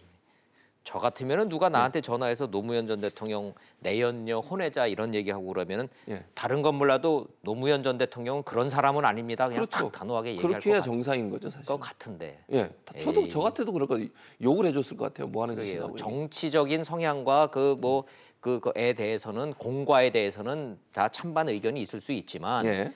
최소한 인간 노무현에 대한 국민적 신뢰를 생각해 보면 에이 노무현 대통령이 바람 펴서 뭐 혼외자 에이 그런 거를 믿었다니 그건 좀 말이 안 되는 좀 거죠. 이상하기는 해요. 그러니까요. 예, 예. 그러니까 그 당시에 그걸 믿었다고 하는 것이 과연 순수하게 노무현 전 대통령을 지키기 위한 것이었을까 하는 부분에 의문이 있는 네, 거예요. 네. 예. 맞아요. 그래서 저 최지봉 교수님이 계속 이렇게 돌려서 진짜 예, 속셈이 이유를, 뭔지는 예, 검찰 말씀을 조사에서 밝혀지겠죠. 밝혀져야 예, 돼요. 맞습니다. 예, 좋습니다. 예. 자, 좀 넘어가서 저 한국당 얘기까지도 해보고 좀 정리를 좀 해야 되겠습니다. 예. 한국당 내에서 벌어지고 있는 박근혜 석방 요구 이거 갑자기 왜 나왔어요? 이 얘기가? 지금 이제 뭐 지난번에 김무성 전 대표 네. 그리고 이제 권성동 의원 예. 그리고 이쪽에서 그러니까 그게 이제 비박계 복당파잖아요. 예. 그리고 이제 윤상현 홍문정 의원이 회동을 했어요. 네 분이 회동하면서 이제 일단 보수가 단합을 해야 된다 이렇게 이제 얘기가 나온 거죠. 그런 얘기를 하는 보수 와중에 단합하고 박근혜 전 대통령 석방하고가 뭔 상관이 왜냐하면 있어요? 지금 한국당에서 비박 친박이 대립하는 거잖아요. 아 비박 친박 때문에. 네, 그러니까 비박 친박의 그런 융합 이런 부분을 위해서는 사실은 그 고리를 풀 수 있는 것 중에 하나가 박근혜 전 대통령이에요. 왜냐하면 네, 탄핵이 네. 사실은 비박이 되고 그다음에 친박 그러니까 자유한국당이 탈당해서 예. 다시 복당하게 된 계기가 된 거잖아요. 그렇군요. 탄핵의 핵심은 박근혜 전 대통령이고 예. 그러니까 탄핵 문제가 시발점이 돼서 충돌을 지금 하고 있는 거예요. 예, 예. 그러니까 김무성 의원이 그렇게까지 얘기했대요. 본인이 나설 수는 있다. 그러니까 만약에 석방 촉구 결의안을 만들자 이렇게 이제 네. 얘기가 나왔는데 나설 수는 있다. 그랬더니 이제 그 친박의 홍문정 의원이나 윤상현 의원이 뭐라고 얘기했느냐? 네. 그럼 먼저 사과부터 해라. 그러니까 탄핵에 찬성했던 것 자체를 사과하지 않고서는 네. 뭐 결의안이든 뭐 이게 자, 통합이든 이런 예, 부분들을 예. 얘기하기 어렵다. 잠깐 정리 좀 해보죠. 예. 저 옛날 화면 나오고 있지만 국민들 입장에서 봤을 때 김무성 이른바 별명 무대 예, 우리 무대 의원님은 탄핵에 찬성했었죠. 찬성했었죠. 근데 지금 와서 박근혜를 석방해라 이렇게 말씀하시는 거죠. 예, 그렇게 그럼 생각합니다. 원조 친박이라고 하는 서청원 의원은 그렇게 말씀하시는 김무성 의원이 후한무치하다 무치다. 이렇게 후한무치라고 얘기하는 그렇게 지금 그렇게 얘기하고 얘기하는 있는 거죠. 거고. 예. 근데 어허. 후한무치라고 얘기하고 있는 거는 사과부터 하라는 거예요. 사과해라. 잘못했다. 그때 우리가 잘못 예, 선택했다. 근데 거기에 대해서는 지금 그 비박이나 아니면 그 복당파들은 뭐라고 얘기하냐면 그거는 정치적 행위였고 거기에 대한 사과 의도가 없다고 얘기해요. 아, 또 그렇게 얘기해요. 예, 그러니까 그거는 분명히 본인들의 선택이고 그다음에 국회의원이 뭐 헌법기관으로서 선택한 것에 대해서 사과할 예, 이유는 예. 없고 네. 그럼에도 불구하고 박근혜 전 대통령, 이명박 전 대통령의 석방에 대해서는 우리가 찬성해 줄 수 있다 이렇게 얘기를 하고 있고 서청원 의원은 그래요. 그러려면 먼저 예. 원조에 문제가 있는 이 탄핵에 찬성했던 것부터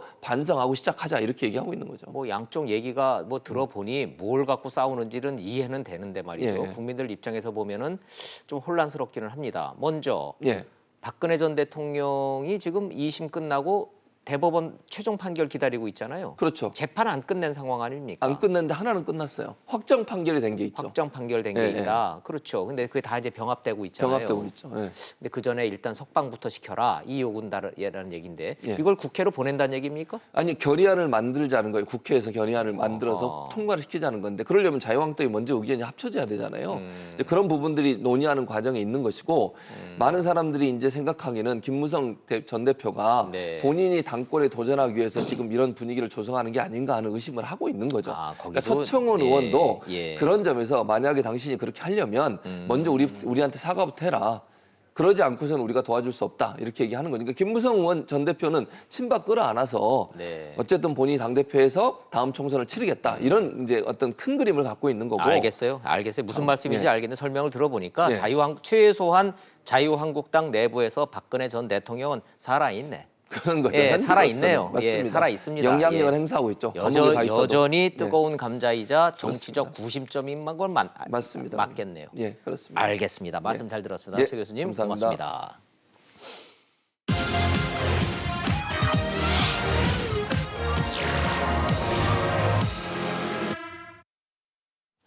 요즘 자유한국당 분위기가 좀 살아났다고들 합니다. 오세훈 들어왔고 황교안 올 것 같고 홍준표, 김무성 다시 움직입니다. 그런데 당내 폭탄이 여전합니다. 바로 박근혜 전 대통령 석방 요구입니다. 찬반을 떠나서 어차피 내년 4월이면 구속 만기랍니다. 그 전에 대법원 판결 안 나오니까 일단 풀려날 가능성도 있습니다. 자유한국당과 바른미래당 누가 원내대표나 당대표가 되든 내년의 화두는 박근혜 전 대통령이 될 겁니다. 총선 다가오면 친박당이 탄생할 수도 있습니다. 보수 대통합, 반문연대 빅텐트, 구호는 요란하지만 박근혜 탄핵에 대한 명확한 입장 정리, 난 맞았다고 본다, 난 틀렸다고 본다. 각각의 의원들이 이 대답을 하지 않는 한 내신 숙제 안 하고 수능 보는 입시생 같은 겁니다. 벌써 터져나오는 박근혜 전 대통령 석방 주장, 자유한국당 비롯한 보수 야권의 내년 모습이 불보듯 훤한데 왠지 미세먼지에 황사까지 겹친 것 같아서 답답합니다. 직설 마칩니다. 시청해 주셔서 고맙습니다.